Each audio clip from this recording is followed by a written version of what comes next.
Good morning, ladies and gentlemen. Dawn of globalization. Our entering the WTO has quickened its steps. We've become the manufacturing powerhouse of the whole world. What will follow? Exploitation, economic invasion, confrontation, hostility?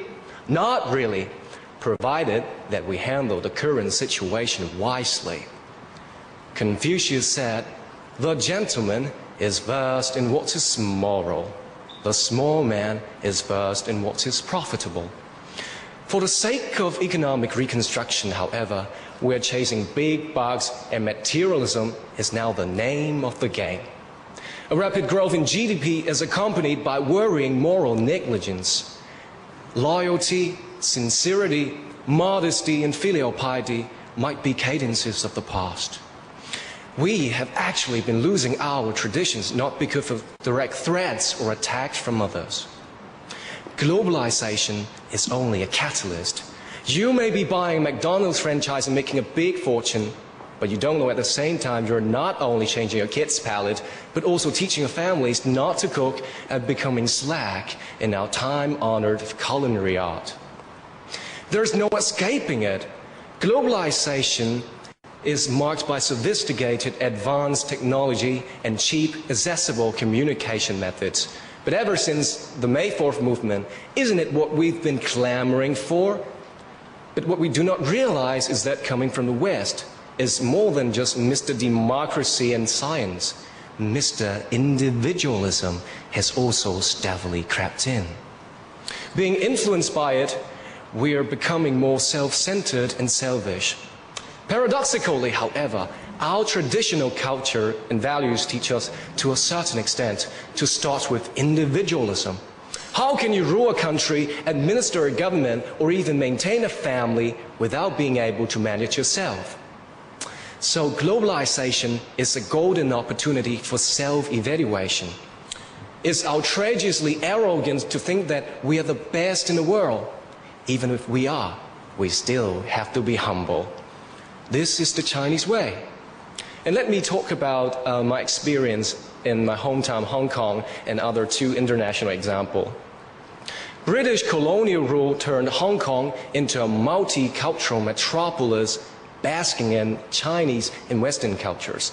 Our preeminent need now is to find further sustenance from our mother culture to bolster a stronger local identity.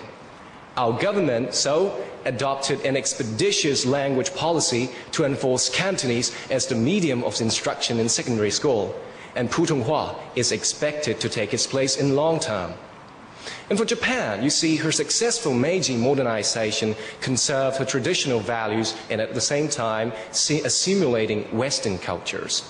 The French, on the other hand, who are notoriously proud of their national ethnic endowments, are trying with all their might to fend off Americanism brought about by globalization. And let's face it, there's more than one way to skin a cat. My proposition is to adopt a more proactive approach. We can serve the ball. For McDonaldization, we can offer dim sumization. To counter Disneyland, how about a Chinese opera theme park? Don't forget we're now a major player in the New World Order. Zhang Yimou, Tian Zhangzhang, Li An, John Woo, and Jackie Chan have already made their presence felt in world cinemas. Every day, in every corner of the world, non-Chinese people are practicing Tai Chi and Kung Fu. Sinology is a hot topic in major universities, and countless examples. Endowed with such excellent traditions spanning more than 5,000 years, we have abundant cultural resources to offer. If we have learned a thing or two from our British friends in brand naming theirs as cultural creative industry, we can export ours to the entire world. So a new, re-engineered cultural policy is the answer. Finally, let's not forget we, university students, are well educated to become the model for all to emulate. It's our responsibility to uphold our traditional values. To return to Confucius, a righteous man would never give up his righteousness for survival, but die for righteousness. This is no easy task, but it's our challenging, glorious fate. Thank you.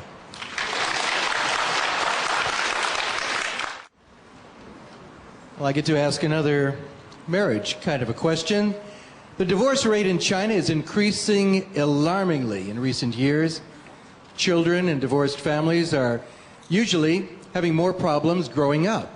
In your view, what impact do you think divorce may have on children and how to deal with it? Like the royal wedding,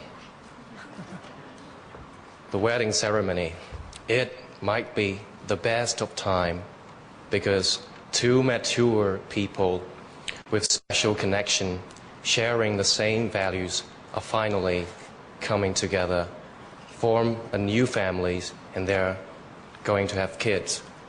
What a picture.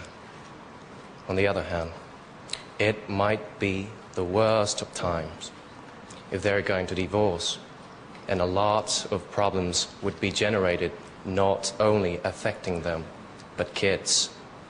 And I am one of them. So I think it's a very shocking question for me, but I think I am going to share my experience to all of you because I am now here.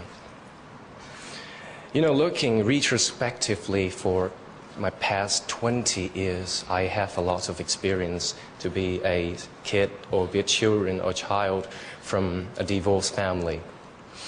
You know, they're just like, I heard my father say, or my mother, you know, the conversation, just like, he's not your kid, he's not my kid, it's yours. And my mother answered, well, he's yours, not mine. And they ended up quarreling. You know my feeling, anyway.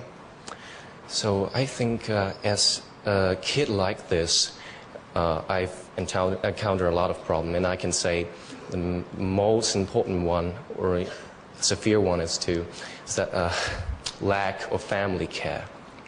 I think, you know, I think I'm qualified enough to speak of this topic, and you know, a kid like this is not going to get enough care from family. You know, when I was before the night of my first date with a girl, you know, my first date before I went to primary school, secondary school, I was very worried and anxious, and I wanted to consult someone for their advice, but no one. I could not turn to anyone.